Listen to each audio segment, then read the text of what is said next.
3장 10절로 13절 함께 교도합니다. 이는 이제 교회로 말미암아 하늘에 있는 통치자들과 권세들에게 하나님의 각종 지혜를 알게 하려 하심이니 곧 영원부터 우리 주 그리스도 예수 안에서 예정하신 뜻대로 하신 것이라. 우리가 그 안에서 그를 믿음으로 말미암아 담대함과 확신을 가지고 하나님께 나아감을 얻느니라. 그러므로 너희에게 구하노니 너희를 위한 나의 여러 환난에 대하여 낙심하지 말라. 이는 너희의 영광이니라. 아멘. 우리가 하나님의 말씀을 대할 때 지금 이 서신서입니다. 편지의 형식으로 이렇게 하나님의 뜻을 전하는 이 내용을 우리가 함께 읽고 또 은혜를 나누고 있습니다. 바울이 에베소 교회에 있는 성도들을 격려하고 하나님의 교회라는 것이 어떻게 만들어지고 또 어떻게 또 신앙생활을 하는 그 안에서 신앙생활하는 것이 하나님의 뜻인가를 이 편지라는 형식을 통해서 이렇게 성도들에게 알려주었고 또 우리는 그것을 오늘 이것을 읽고 또 그 은혜를 받고 나누고 있다는 사실을 먼저 말씀을 드립니다. 그래서 이 모든 것들은 하나님이 우리를 격려하시는 것, 우리를 믿음을 더 갖고 하나님의 자녀의 삶을 풍성하게 더 갖도록 하기 위하여 말씀을 오늘도 주심을 압니다. 성경의 모든 말씀이 다 하나님의 진리의 말씀이고 그리고 또 그 말씀을 통해서 우리가 힘을 얻습니다. 그런데 우리가 종종 이렇게 좋은 말씀이나 지나치는 이렇게 그냥 읽고 그냥 지나가 버리는 말씀이 오늘 10절에 이렇게 좀 나와 있다 하는 생각을 가지게 되는데 그래서 그 10절에 담긴 하나님의 그 말씀의 의미를 좀 한번 먼저 읽고 확인해 보도록 하겠습니다. 10절 보세요. 시작. 이는 이제 교회로 말미암아 하늘에 있는 통치자들과 권세들에게 하나님의 각종 지혜를 알게 하려 하심이니라고 되어 있어요.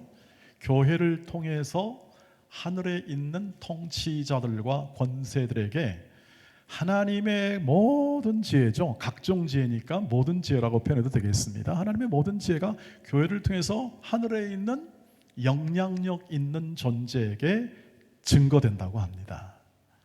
여러분, 이 글을 읽으시면서 이 본문을 읽으면서 여러분 마음 가운데 어떤 마음이 드십니까? 정말 그럴까? 좀 생각을 아마 구체적으로 해본 경험이 있으신지 모르겠습니다. 하나님의 교회가, 이 교회가 우리로 말하면 이 에베소 교회가 혹은 우리 도원 교회가 하나님의 각종 지혜를 하늘에 있는 모든 어떤 강력한 세력들, 여기서 통치하는 것과 그 다음에 뭐 다스리는 개념이 나오니까 영향력이 있는 그러한 세력을 의미하겠죠. 권위나 이런 내용들이요. 하늘에 있는 것이요, 그것도요. 땅에 있는 것은 우리가 파악이 되잖아요. 이건 잘했다 잘못했다 파악이 되는 건데 하늘에 있는 것은 이건 파악이 잘 안 되는 부분입니다만 실제적인 아마 영향력을 주고 있는 이 세상 가운데 영향력을 주고 있는 그러한 것이 천사가 되었든 혹은 또는 어떤 영적 악한 실체 세력이 되었든 간에 모든 이런 권세들에게 하나님의 각종 지혜를 알게 하는 게 교회랍니다.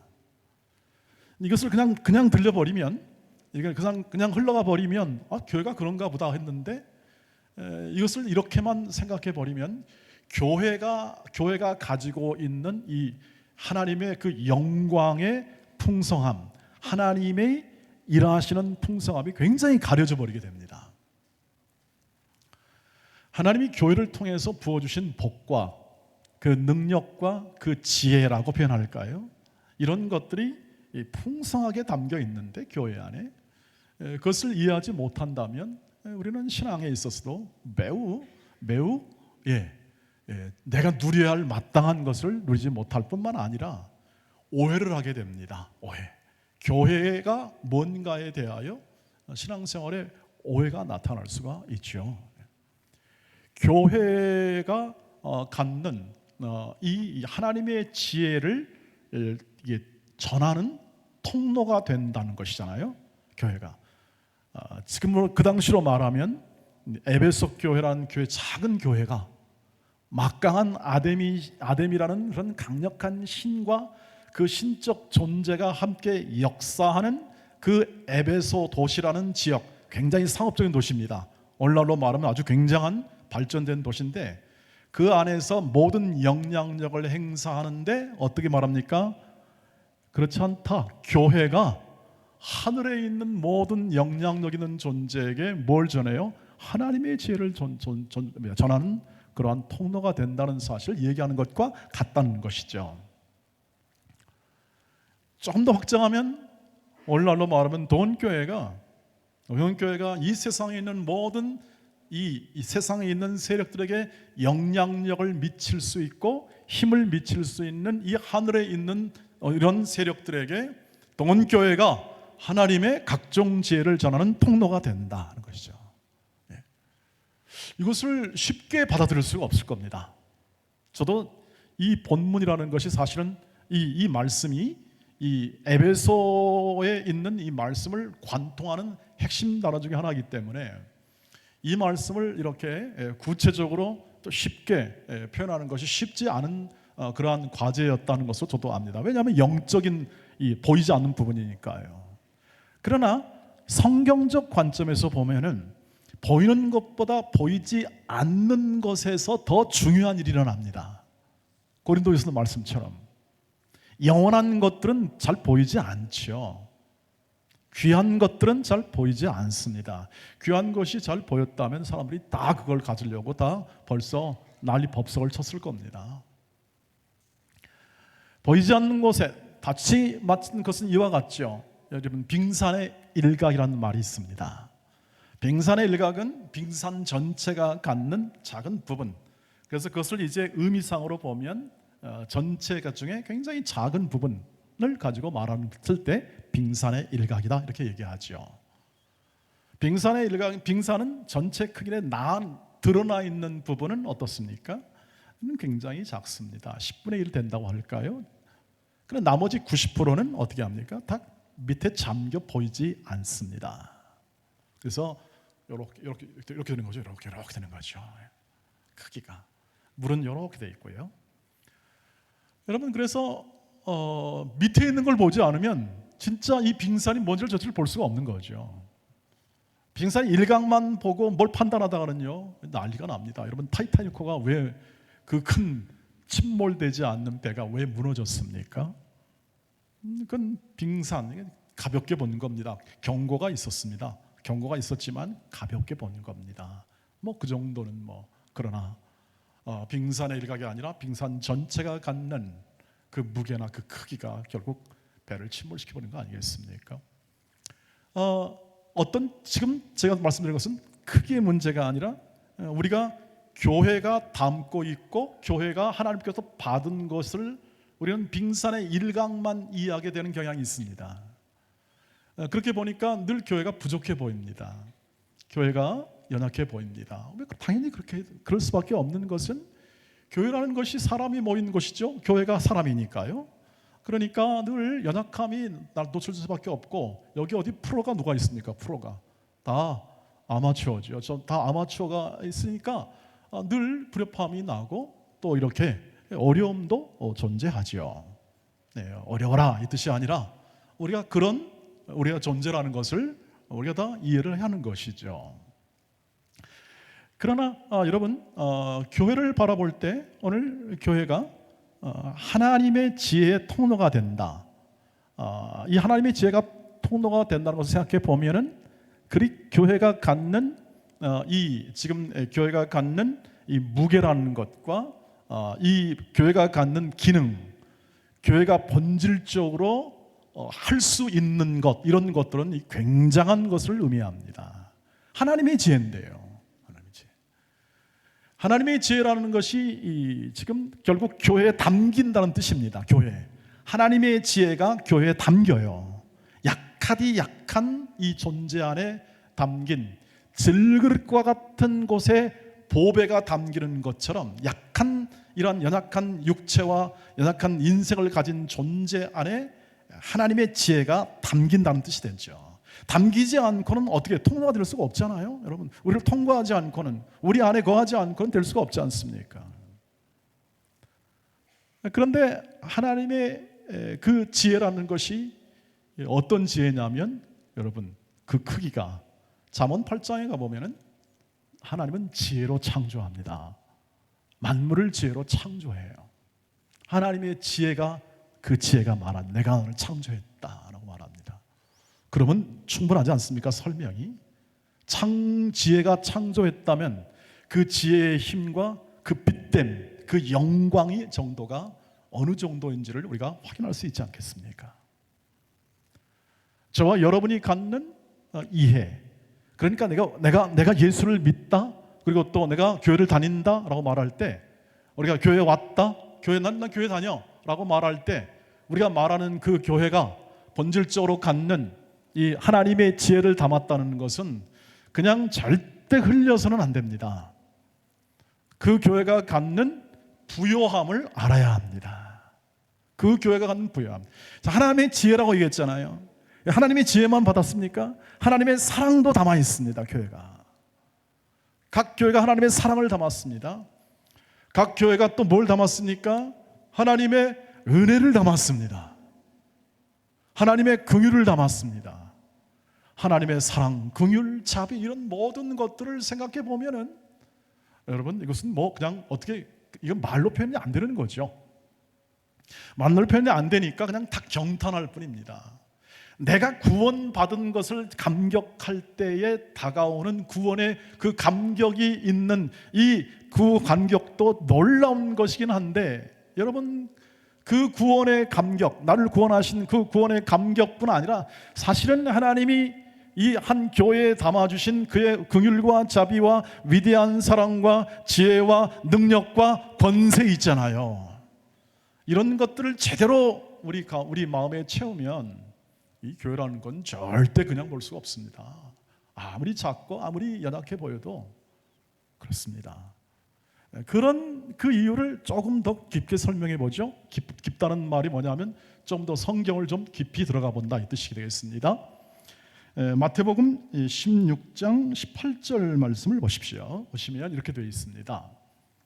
또 내가 내게 이르노니 너는 베드로라. 내가 이 반석 위에 내 교회를 세우리니 음부의 권세가 이기지 못하리라. 교회가 누구의 교회입니까? 제가 대표자니까 제 교회입니까? 아닌 건 알고죠. 여러분도 다 알고 계시겠습니다. 제 교회가 아니고 여러분의 교회입니까? 장로님의 교회입니까? 아니잖아요. 교회라는 것이 이 어떤 조직과 법적 형식이 있으니까 세상을 나타낼 때는 이렇게 각각 어떤 세상의 표현을 따라 이렇게 표현하지만, 그러나 본질적으로 교회라는 것은 주님의 교회죠. 주님의 교회. 내 교회라고 그랬잖아요. 주님이 내 교회라고 그랬어요. 주님이 친히 세우시고 주님이 내 교회라고 하십니다. 그 말은 뭐냐면 주님이 소유하시고 주님이 보호하시고 주님이 책임을 지십니다. 그런데 이것을 단순히 그냥 우리가 그래 법적으로 책임지고 윤리적으로 책임진다 하는 그 차원을 넘어서 우리를 뭘로 삼으냐면 가족으로 삼아버립니다. 한 몸으로 삼아요. 한 몸. 가족이라는 것은 한 몸 공동체죠. 부부가 한 몸 공동체를 이루어서 이렇게 살아가지 않습니까? 살아갈 뿐만 아니라 그 안에서 하나님의 풍성한 사랑을 어떻게 합니까? 증폭시키는 거예요. 나누는 거예요. 그리고 생명을 낳고, 그리고 그 사랑 속에서 하나님의 일하심을 보면서 그것을, 사랑을 또 이웃에게 나눠주는 아주 정말 놀라운 것이죠. 부부라는 것이. 예수가 우리를 가족 삼아주시고 우리를 하나 되게 만들어 한 몸 삼아 지체로 삼아. 이것은 예수님이 예수님 내가 그렇게 되기를 원합니다. 나를 그렇게 삼아주세요 라고 우리가 기도해서 된 게 아니에요. 하나님의 지혜로 하신 거예요. 하나님의 지혜로. 하나님의 그 능력으로 하신 거죠. 우리는 죽었다 깨어나도 못합니다. 여러분, 우리가 하나 될 수 있을까요? 우리끼리? 어떻습니까? 저와 여러분이 하나 될 수 있을까요? 어렵습니다. 네. 우리가 갖는 여러분의 성격과 여러분의 자존심과 우리가 갖는 여러분의 지위 해보면은요, 여러분 우리는 하나 되기 진작 글렀습니다. 그렇습니다. 그렇게 할 수가 없습니다. 사람이 하나 될 수가 없습니다. 인류 역사가 그걸 증명하지 않습니까? 근데 누가 합니까? 하나님이 하십니다. 그것이 교회입니다. 교회의 본질, 보이지 않는 부분입니다. 보이는 약한 부분이 아니라 보이지 않는, 하나님이 행하시고 하나님이 지혜로 그것을 만들어내시고 그것을 묶어 그것을 다스리고 그것을 보호하시기 때문에 그 하나님의 일하심을 보지 못하면 교회는 늘 우리는 불만입니다. 교회가 늘 불만이에요. 사랑이 없습니다. 부족합니다. 연약합니다. 잘 안 됩니다. 당연히 안 되죠. 하나님 보시기에도 안 되고 우리가 보기에도 안 됩니다. 근데 누가 하십니까? 지금 이 잘 되는 건 누가 하십니까? 하나님이 하신다는 겁니다. 그 이해. 자, 그 이해는 어디서 오냐? 하나님이 그 아들을 통하여 우리 인생과 우리 역사에 들어오셔서 교회를 세우십니다. 교회를 세워서 그 교회 속에 하나님의 지혜를 담습니다. 예수가 담아요. 예수는 은혜와 진리와 지혜, 삼위일체 하나님 가운데 예수님은 참 지혜를 가지신 이 하나님을 이 땅에서 그대로 보여줘요. 그래서 고린도전서 1장 24절에서 바울이 이렇게 얘기하죠. 한번 읽어보겠습니다. 시작. 오직 부르심을 받은 자들에게는 유대인이나 헬라인이나 그리스도는 하나님의 능력이요 하나님의 지혜예요. 누가 지혜입니까? 그리스도가 지혜입니다. 우리는 말씀 속에서 여러 지혜를 찾지 않습니까? 당연히 말씀이 지혜입니다. 그것에 대한 이유를 좀 이따 말씀드리겠습니다만, 예수 그리스도가 하나님의 지혜의 원천이에요. 모든 지혜예요. 예수 그리스도가, 그분의 인격이, 그분의 존재가, 그분이 어디 계십니까? 저와 여러분 안에 떠나지 아니하시고 세상 끝날까지 우리와 함께 하시는데, 그냥 함께 하시는 정도가 아니라 갈라디아서 2장 20절 말씀에 보니까 내가 그리스도와 함께 산다는 것과, 이 말은 결국 그리스도가 내 안에서 그냥 살아요. 살아가는 예수 그리스도가 어떻게 합니까? 내 안에서 내 인격과 내 존재와 내 인생 안에 예수의 지혜를 담아요. 내가 살아가는 조건, 내가 살아가는 모든 환경 속, 내가 모든 걸어간 길 속에 한 성도로서, 신자로서 삶을 살아갈 때 그 안에 예수의 지혜를 담아 그것을 살아내게 하시는 거죠. 살아내게 하십니다. 오늘 조금 무거운 얘기입니다. 그러나 우리가 이것을 반드시 정확하게 이해하고 하게 될 때에 우리는 말씀드린 대로 90%에 해당하는 부분을 상당 부분 우리가 더 이해할 수 있는 부분이 되기 때문에 조금 더 말씀을 드립니다. 그래서 우리는 예수를 담았습니다. 교회가 담았기 때문에 교회라는 것이 성도의 연합체이고 한 몸 지체니까 절대 거기서 예수를 분리할 수가 없습니다. 저와 여러분이 아무리 애를 써도 이미 예수께서 한번 들어오시면 절대 못 나가십니다. 우리가 나가라 하셔도 안 나가십니다. 그게 불가항력적인 은혜라고 말을 합니다. 하나님이 우리가 원해서 온 게 아닙니다. 주님이 우리가 바라고 소망해서 온 게 아니라, 은혜라는 말은 주님이 친히 그 사랑하심을 인하여 아무런 조건과 전제 없이 우리 안에 오시는 거죠. 와서 어떻게 합니까? 하나님의 지혜가 되십니다. 하나님의 지혜가 되세요. 그분의 인격과 그분의 삶을 통해서 보여주지 않습니까? 지혜가 뭔지를 보여줘요. 그래서 예수를 모시고 예수를 믿는 자는 성도라고 말하잖아요. 하나님의 가족이라 말하는데 그는 그냥 볼 수가 없다는 말씀을 드렸습니다. 하나님의 백성이고 하나님의 권속이고 시민이요, 하나님의 지혜를 담았고, 교회가 하나님의 지혜를 담았기 때문에 각 성도가 당연히 하나님의 지혜를 담아 그한 존재와 삶을 통하여 하나님의 지혜를 세상 앞에 어떻게 하죠? 드러내는 겁니다. 하나님이 그걸 위해서 우리를 불렀기 때문에 하나님은 반드시 하나님 은혜와 진리를 주시고 지혜를 주시는 거죠. 지혜를 주십니다. 이건 우리가 간구하는 것 이상의 것, 우리가 바라고 소망하고 기도하는 것 이상으로 하나님이 바라고 원하시고 기뻐하시는 뜻에 의하여 움직인 것이고 된 것이기 때문에 그렇게 될 줄 믿습니다 하는 거죠. 그것이 우리의 믿음입니다. 그러니까 12절 13절이 나오게 됩니다. 한번 읽어보시죠. 본문 13절 시작. 우리가 그 안에서 말미암아 담대함과 확신을 가지고 하나님께 나아감을 얻느니라.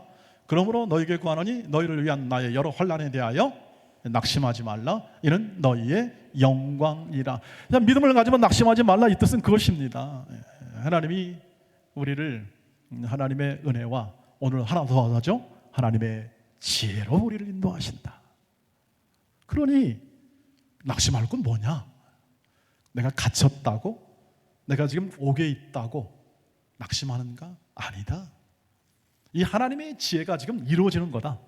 내가 갇힘은, 내가 고통 속에 있으면 하나님의 지혜가 이루어지고 있다는 증거다. 사람들은 모를 거다. 사람들은 이해할 수 없다. 왜냐하면 하나님의 지혜를 이해 못하듯이 갇힘 속에, 묶임 속에, 환난 속에 하나님의 선을 만드시고 환난 속에서 일하셔서, 그 안에서 일하셔서 하나님의 뜻을 이루시는 하나님의 방법, 하나님의 지혜를 모르니까 당연히 그렇게 생각할 수밖에 없다. 그러나 오늘 이것은 내가 갇히고 내가 묶인 것은 내가 복음을 위하여, 하나님의 영광을 위하여, 하나님의 뜻을 따라 묶였기 때문에 이것은 하나님이 나와 함께 하심의 증거이다. 증거이지 이것이 낙심의 요소, 내가 막혔기 때문에 이것을 못한다. 하나님의 일이 막히는 게 어디 있습니까?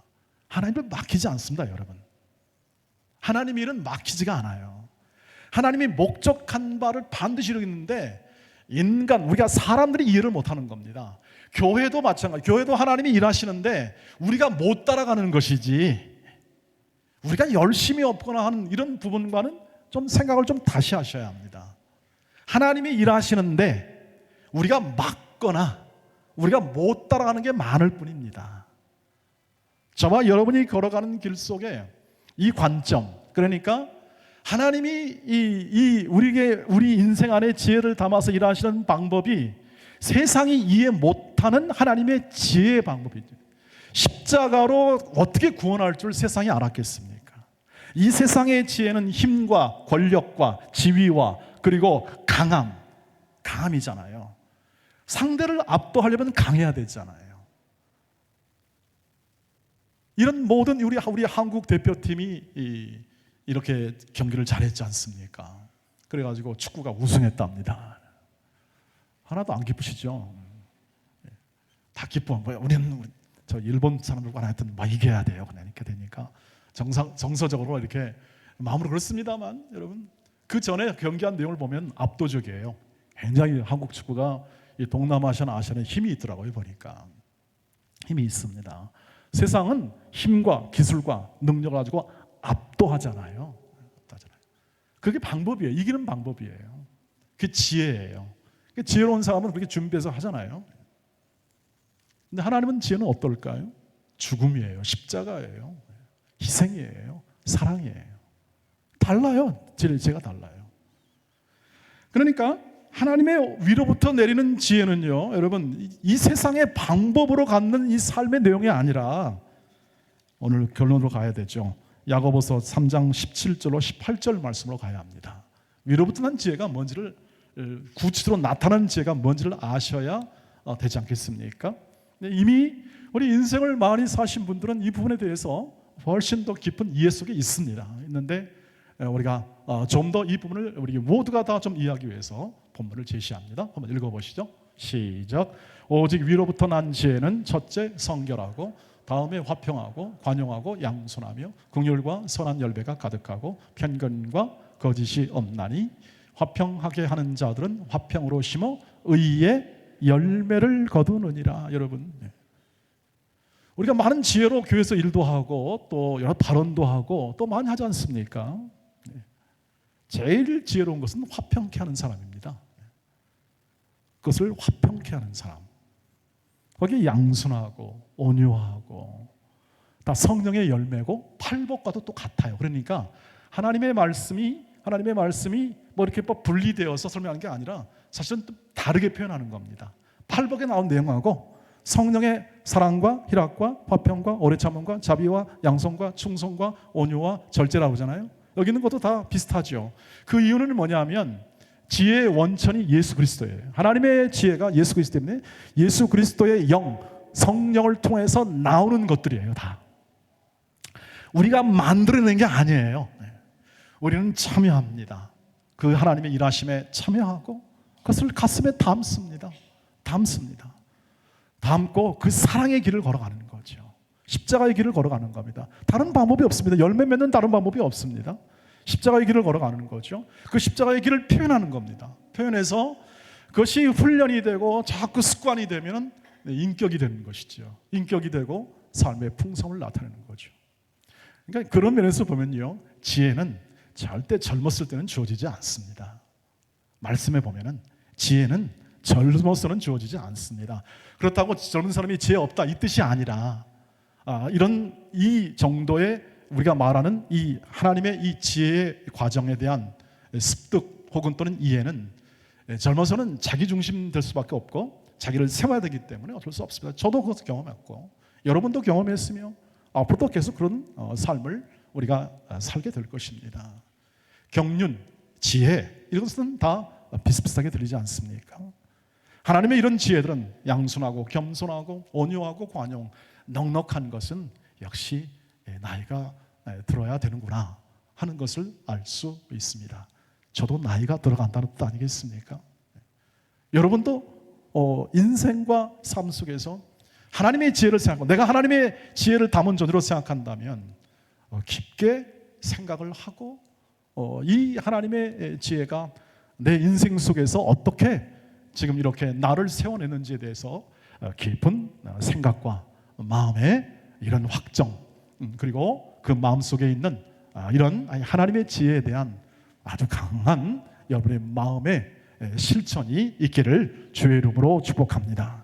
저와 여러분 인생 속에 하나님이 이미 담아주었기 때문에 우리 인생은 명품 인생입니다. 여러분 하나님의 지혜를 담았는데 어떻게 명품 안 될 수 있겠습니까? 여러분 저와 여러분이 갖는 이 작은 육체 질그릇 같은 인생 안에 하나님의 지혜를 담았으니 그것은 그냥 절대 흘려보낼 수 없습니다. 서로를 그렇게 보시기를 바랍니다. 우리 각자를 서로 그렇게 보시기를 바랍니다. 우리는 그 부분에 하나님의 담긴 지체들로 서로를 살아가고 있고 우리는 각자 인생과 삶에서 그것을 나타내기를 원하시는 또 그 방향으로 우리를 길러내시는 하나님의 인도하심 속에 있다고 하는 것이죠. 명절에 이번에 소고기국을 여러분 드셨습니까? 고깃국을 아마 젊은 세들은 잘 모르겠지만 아마 저희가 이 청소년 시절이나 젊은 시절 때는 고기 한 근 먹는 거 쉽지 않았지 않습니까? 쇠고기. 그러니까 쇠고기를 가져오면은 어디다 쌉니까? 보통 정육점에서 신문지에 싸죠. 신문지에 싸가지고 이렇게 고기 한 근 드세요라고 합니다. 그때나 지금이나 한우는 쉽지 않죠, 여러분. 만만치 않은 금액이니까. 그러나 지금은 그래도 좀 비교적 그래도 자주 이렇게 먹을 수 있는 기회가 있겠는데 그때는 귀에서 다 신문지에 쌌습니다. 왜 신문지에 쌌을까요? 그걸. 네, 아마 어르신들은 다 아시라 생각하는데 그러나 신문지는 그렇게 감 나가는 건 아니죠. 그러나 그 안에 뭘 담았느냐가 중요한 거 아니겠습니까? 신문지에 싸도 쇠고기, 아이고 그 귀한 고기를 싸서 그 보관 잘했습니다. 애지중지했지 않습니까? 여러분 보석도요. 아무런 필요 없는 상자라도 여기다 보석을 담아놓으면 이건 보석 상자가 되는 겁니다. 하나님의 지혜를 담은 사람입니다. 그러니 여러분 우리와 우리 존재와 우리의 신분, 지위, 우리가 갖는 믿음을 통해서 갖는 것 이런 것들이 의미하는 것이 가볍지 않다 하는 것을 우리가 마음에 새기고 우리의 인생과 삶 속에 하나님의 지혜를 담았다면 하나님이 그 다음에 하나님 우리를 어떻게 우리를 세우실까? 하나님이 내지 작은 질그릇 같고 그릇 같지 않은 내 인생 육체 병들고 또 나이 들고, 그리고 또 항상 아무것도 할 말이 없다 할 때 나는 어떻게 지혜를 표현할까? 이렇게 혹시 나이 문제 가지고 예표하면 이렇게 표현하십시오. 내 나이가 어때서? 내 나이가 어때서? 나는 하나님의 사람이고 하나님의 지혜자고 하나님께서 지금 나를 세워내시기 때문에 내가 어떻게 들어갈지 모른다. 나도 모른다.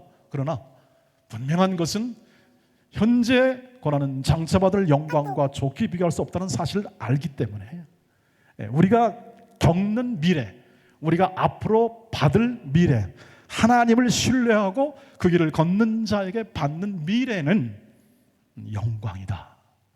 교회의 길도 그 길이 될 줄 믿습니다. 우리의 삶에도 그 길이 될 줄 믿습니다. 언제나 하나님의 지혜를 마음에 담고 그 지혜를 담은 자답게 생각하고 말하고, 그리고 또 돕고 협력하고, 그리고 또 여러분의 깊은 하나님의 지혜를 온 세상과 함께 나누시기를 주의 이름으로 축복합니다. 기도하겠습니다.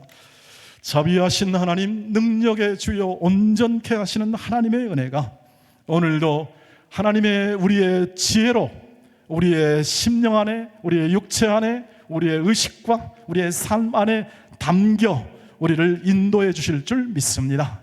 주여, 주께 향하여 더 가까이 가고 온전함으로 살아가게 하옵소서. 예수님의 이름으로 기도하옵나이다. 아멘.